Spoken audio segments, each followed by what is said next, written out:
Assalamualaikum to everyone. So today again we are going to discuss major crop types and distribution. तो आज हम further discuss करेंगे plantation crops. ठीक है, अभी तक हमने इसमें 2 लेक्चर्स किए हैं, तो आज ये तीसरा लेक्चर है क्रॉप टाइप्स इन इंडिया। तो आज हम पढ़ेंगे प्लांटेशन क्रॉप जो है जूट। ठीक है, तो देखेंगे जूट के लिए क्या क्या सूटेबल होता है।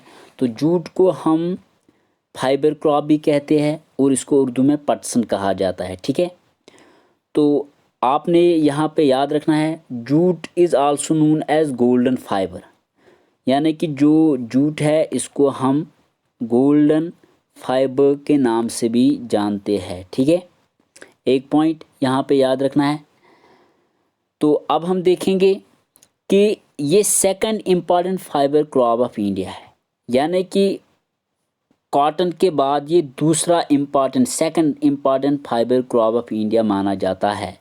इसके लिए अगर हम देखेंगे टेम्परेचर कैसा होना चाहिए, इसके लिए हमें हॉट टेम्परेचर की ज़रूरत होती है, ह्यूमिड क्लाइमेट, और इसके साथ साथ यहाँ पे जो टेम्परेचर की बात करेंगे इसके लिए टेम्परेचर भी बहुत ज़्यादा होना चाहिए। ठीक है, यानी कि 24 डिग्री सेल्सियस से लेकर 35 डिग्री सेल्सियस तक इसके लिए टेम्परेचर जो है होना चाहिए। यानी कि इसके लिए हाई टेम्परेचर भी होना चाहिए, इसके लिए रेनफॉल भी, हैवी रेनफॉल भी होना चाहिए, और मॉइस्चर टाइप का क्लाइमेट भी होना चाहिए। तीनों चीज़ें इसके लिए मतलब अच्छी होनी चाहिए, तब जाके इसका अच्छा कल्टीवेशन हो सकता है। तो अब अगर इसकी देखेंगे रेनफॉल इसके लिए 150 सेंटीमीटर से लेकर 200 सेंटीमीटर तक होना चाहिए। ठीक है, और अगर ह्यूमिडिटी की बात करेंगे 80 to 90% ऑफ रिलेटिव ह्यूमिडिटी इसके लिए होनी चाहिए। एयर में 80 to 90% ह्यूमिडिटी होनी चाहिए। अब आगे देखेंगे तो ये एनुअल पोजीशन, यानी कि एनुअली इसके लिए कितना रेनफॉल होना चाहिए और ह्यूमिडिटी कितनी होनी चाहिए। तो टेम्परेचर भी हमने देखा। अब थोड़ा आगे देखेंगे, सॉइल की बात करेंगे कि किस सॉइल पे ये सबसे ज़्यादा इसकी कल्टीवेशन होती है। यानी कि जो रिवर्स होते हैं, रिवर्स के आसपास के जो कल्चरल यानी कि एग्रीकल्चरल लैंड होता है, रिवर्स जहाँ पे भी रिवर्स है और इसके साथ साथ टेम्परेचर 24 to 35 रहता है। ठीक है, एनुअल रेनफॉल इतना रहता है, और इसके साथ साथ रिवर्स के इर्द गिर्द जो एग्रीकल्चरल लैंड है इंडिया में, वहाँ पे एलुवियल सॉइल होती है, तो वहाँ पे इसका ज़्यादा प्रोडक्शन होता है। इसके साथ साथ लाइट सैंडी सॉइल या क्लेई लूमी सॉइल में भी इसका प्रोडक्शन होता है, लेकिन सबसे ज़्यादा एलुवियल सॉइल जो रिवर्स के आसपास पाई जाती है वहाँ पे इसका ज़्यादा प्रोडक्शन होता है। ठीक है, अब देखेंगे इंडिया में कहाँ पे होता है।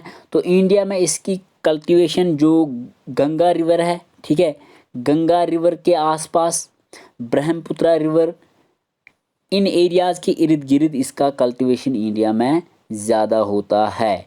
ठीक है, तो क्योंकि रिवर्स जो है हर साल जब इंडिया में फ्लड्स आते हैं समर सीज़न में, तो वो अपने अंदर जो है सेडमेंट्स लाते हैं, फिर वो सेडमेंट्स इस साइड में जो एग्रीकल्चरल लैंड होता है उसमें वो सेडमेंट्स चले जाते हैं, जिससे इस लैंड की फर्टिलिटी बढ़ जाती है और ये मुफीद बनती है जूट कल्टीवेशन के लिए। तो अब यहाँ पे देखेंगे कि इंडिया में कहाँ कहाँ पे होता है। तो वेस्ट बंगाल में सबसे ज़्यादा प्रोडक्शन जूट का होता है। ठीक है, इंडिया में अगर स्टेट वाइज देखेंगे तो 70% ऑफ जूट प्रोडक्शन जो है वो वेस्ट बंगाल में होता है, जिसको हम कोलकाता भी कहते हैं। 60% ऑफ द एरिया, ठीक है, यानी कि 60% एरिया है वेस्ट बंगाल का, लेकिन प्रोडक्शन बहुत ज़्यादा होता है। 60% में 70% प्रोडक्शन होता है, 60% एरिया में 70% प्रोडक्शन होता है। उसके बाद बिहार, आसाम, उड़ीसा, ठीक है, यूपी, महाराष्ट्र, केरला, ठीक है, तो इन कोस्टल एरियाज़ में भी इसका प्रोडक्शन होता है, लेकिन सबसे ज़्यादा याद रखना है वेस्ट बंगाल। ठीक है, तो अब अगर वर्ल्ड लेवल पे देखेंगे तो इंडिया और बांग्लादेश इसमें लीडिंग प्रोड्यूसर है। तो इंडिया और बांग्लादेश जो है लीडिंग प्रोड्यूसर जूट या गोल्डन फाइबर के माने जाते हैं। अब हम देखेंगे और एक प्लांटेशन क्रॉप वो है रबर। तो रबर की बात करेंगे तो रबर के लिए जो टेम्परेचर होना चाहिए वो 21 डिग्री सेल्सियस से लेकर 35 डिग्री सेल्सियस तक होना चाहिए। रेनफॉल एनुअल रेनफॉल की बात करेंगे तो 200 सेंटीमीटर एनुअल रेनफॉल होना चाहिए। सॉइल की बात करेंगे तो लूमी सॉइल इसके लिए सबसे अच्छी, या क्लेई सॉइल भी इसको हम कहते हैं। लूमी सॉइल में इसका बहुत अच्छा प्रोडक्शन होता है रबर का। तो अगर देखेंगे ज़्यादा कहाँ पे इंडियन स्टेट में कहाँ पे इसका ज़्यादा प्रोडक्शन होता है तो केरला में लार्जेस्ट, केरला स्टेट जो है इंडिया की साउथ मोस्ट स्टेट है, तो यहाँ पे इसका सबसे ज़्यादा प्रोडक्शन होता है।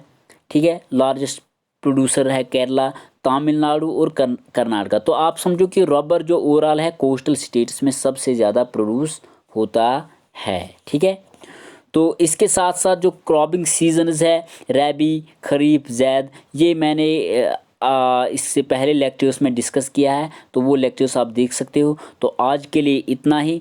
तो plantation, crop types in India and distribution, ये पूरा कंप्लीट हुआ। तो इसके बाद हम देखेंगे आने वाले लेक्चर्स क्या होंगे। ठीक है, तो आज के लिए इतना ही। अल्लाह हाफिज़।